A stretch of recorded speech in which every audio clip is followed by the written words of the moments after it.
ప్రభు పరిశుద్ధ నామమునకు స్తోత్రము. మరి దేవుడు ఇప్పటి వరకు దేవుడు నన్ను కాపాడినందుకు దేవునికి స్తోత్రం చెల్లిస్తున్నాను. మరి నూతన సంవత్సరంలో దేవుడు నన్ను ప్రవేశపెట్టినందుకు నేను దేవునికి కృతజ్ఞత స్తుతులు చెల్లిస్తున్నాను. మరి ఈ వారంలో నిన్నటి దినాన నాకు దేవుడు నూతన సంవత్సరం ఇచ్చిన జీవ కిరీటం కొరకు దేవునికి స్తోత్రంలో చెల్లిస్తున్నాను. మరి గత సంవత్సరం అంతా కూడా దేవుడు నన్ను కాపాడినందుకు స్తోత్రము, ఆరోగ్యం ఇచ్చినందుకు నాకు దేవునికి స్తోత్రం చెల్లిస్తున్నాను. మళ్ళీ ఎన్నోసార్లు నేను పడ్డాను కింద, 2-3 సార్లు అయితే రోడ్డు మీద కూడా పడ్డాను, ఒకసారి ఇంట్లో బాత్రూంలో పడ్డాను. అయినను నాకు ఏ కీడు కలగకుండా, ఏ అనారోగ్యత కలగకుండా, ఏ ఎముకకు కూడా ఏ అపాయం మసిల్స్కు కూడా అపాయం కలగకుండా దేవుడు నన్ను కాపాడినందుకు దేవునికి స్తోత్రం చెల్లిస్తున్నాను. మరి సార్ అప్పుడప్పుడు అనారోగ్యతలు వచ్చినా కానీ దేవుడు నన్ను కాపాడుతూ వచ్చినాడు. మరి నాకు 3 పిల్లలు, మరి 3 పిల్లలు కూడా అంటే వాళ్ళు మంచి యవనస్తులే. మళ్ళీ ఒక్కొక్కసారి పిల్లల ద్వారా కొన్ని శోధనలు వస్తుంటాయి. అయితే ఆ శోధనల నుంచి కూడా దేవుడు నన్ను కాపాడినాడు. మళ్ళీ మా కూతురు బయట ఉంటుంది, కెనడాలో ఉంటుంది.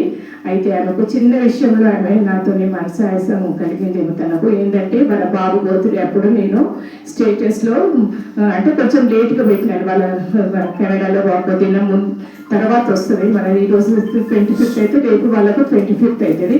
అట్లా నేను కొంచెం అలసటతోటి నేను ఆ స్టేటస్ కొంచెం లేట్గా పెట్టుకుంటే ఆమె నా మీద కొంచెం ఆయాసపడ్డది. నాకు బాబు కూడా ఉన్నాడు, బాబుకి 2 ఆడపిల్లలు.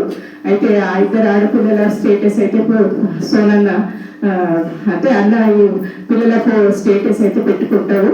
మరి నా బాబు, ఆమెకు ఒక బాబు 9 years, నా స్టేటస్ పెట్టుకోలేదని కొంచెం ఆయాసపడేది. తను ఆయాసపడి ఇంకా నాతో మాట్లాడకుండా ఉండే చాలా రోజులు, నెలలు.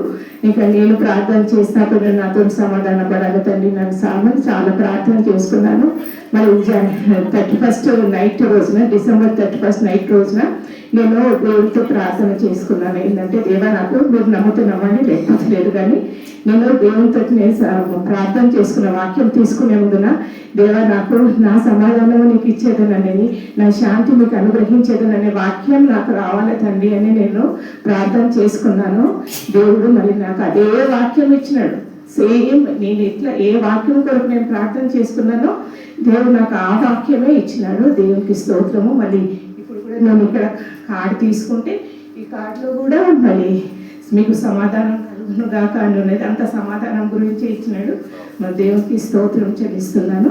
మళ్ళీ దేవుడు మళ్ళీ సంవత్సరం అంతా నాకు, నా పిల్లలకు తోడుగా ఉండాలని, మళ్ళీ నాకు ఒక బాబు ఉన్నాడు మ్యారేజ్కి. బాబు వివాహం కొరకు, మరి బాబు కూడా మంచి పర్మనెంట్ జాబ్ వచ్చేలాగా మీరందరూ ప్రార్థించాలని ఇచ్చిన ఈ అవకాశం కొరకు దేవునికి స్తోత్రం చెల్లిస్తూ చిన్న సాక్ష్యం ముగిస్తున్నాను.